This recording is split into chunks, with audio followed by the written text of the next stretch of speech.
ونؤمن به ونتوكل عليه. فأعوذ بالله من الشيطان الرجيم. بسم الله الرحمن الرحيم. أوزد عليه ورتل القرآن ترتيلا. صدق الله العظيم. وقال النبي صلى الله عليه وسلم: طلب العلم فريضة على كل مسلم ومسلمة، أو كما قال عليه الصلاة والسلام. وہ زمانے میں معزز تھے مسلمان ہو کر، وہ زمانے میں معزز تھے مسلمان ہو کر، ہم ذلیل و خوار ہوئے تارک قرآن ہو کر.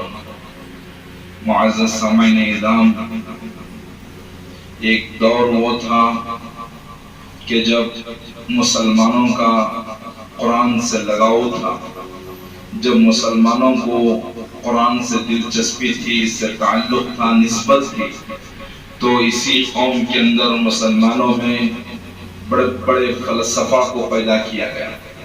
اس قوم کے اندر ماہرین تبھی ہمیں سبق دیتا ہے کہ اللہ تبارک و تعالیٰ کے سامنے کوئی معنی نہیں رکھتا، ہمیں کہہ کر میدان میں آتے. کیونکہ اسی آیت جو میں نے پہلے پڑھی سورہ حج کی آیت نمبر 40 میں اللہ کہتا ہے وَلَوْلَا دَفْعُ اللَّهِ النَّاسَ بَعْضُهُمْ بِبَعْضٍ لَهُدِّمَتْ صَوَامِعُ وَبِيَعٌ وَصَلَوَاتٌ وَمَسَاجِدُ يُذْكَرُ فِيهَا اسْمُ اللَّهِ كَثِيرًا.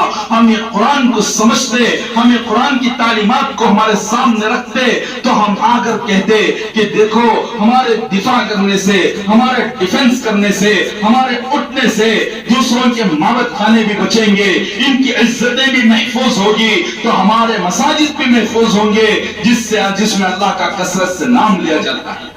ہم نے قرآن کو نہیں سمجھنے کی بنا پر ہمارے سامنے قرآن کے بارے میں بولو، اللہ کے رسول کے بارے میں بولو، حضرت امی جان حضرت عائشہ رضی اللہ تعالیٰ عنہ کی عزت پہ تم ہاتھ ڈالو.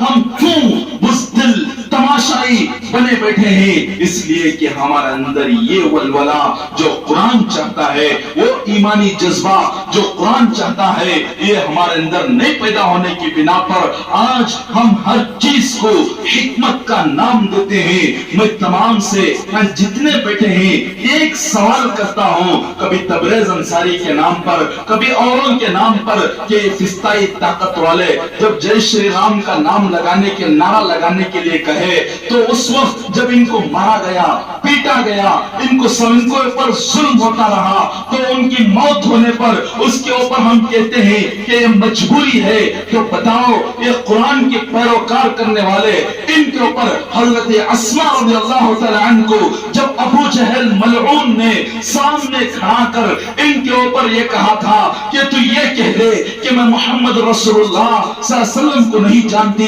تیری جان بخش دی جائے گی. کیا حضرت اسماء کو یہ قرآن اس وقت یہ حکمت نہیں سمجھایا تھا؟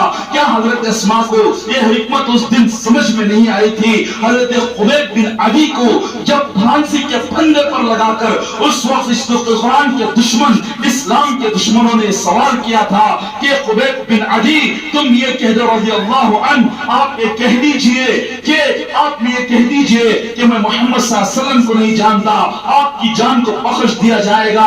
تو حضرت خبیب بن عدی رضی اللہ تعالیٰ عنہ کا کیا جملہ تھا، کیا جواب تھا؟ انہوں نے یہی کہا تھا میرے جیتے جی میرے امام محمد رسول اللہ صلی اللہ علیہ وسلم کے کوئی ایک کانٹا تک چننا پسند نہیں کرتا.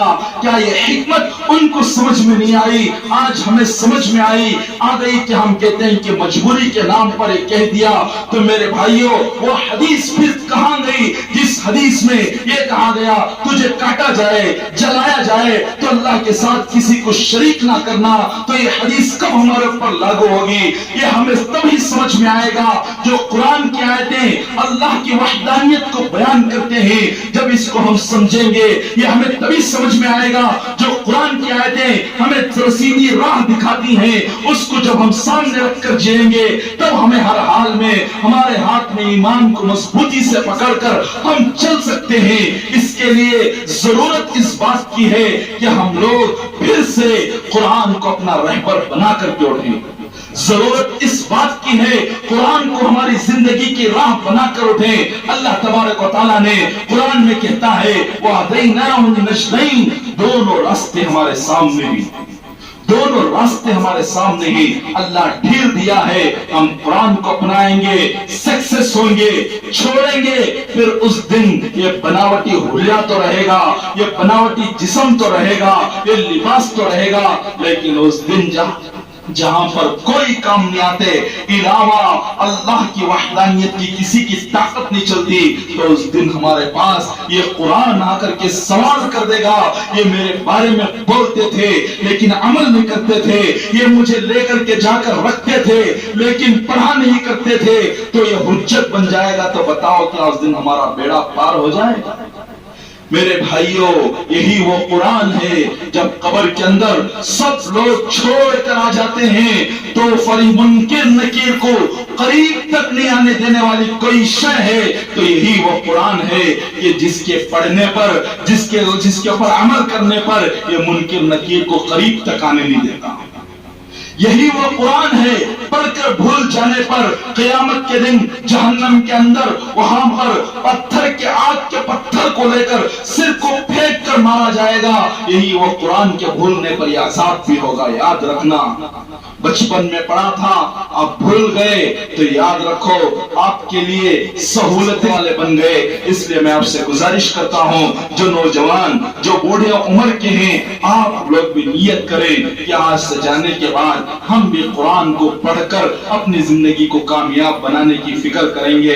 اللہ تبارک و تعالیٰ جو کچھ کہا گیا اس پر مجھے اور آپ کو, ہم سب کو عمل کرنے کی توفیق عطا فرمائے. اس میں جو کمی کوتاہی ہوئی ہے اللہ اپنے فضل سے مجھے اور آپ کو معاف فرمائے. آمین. وآخر دعوانا الحمدللہ.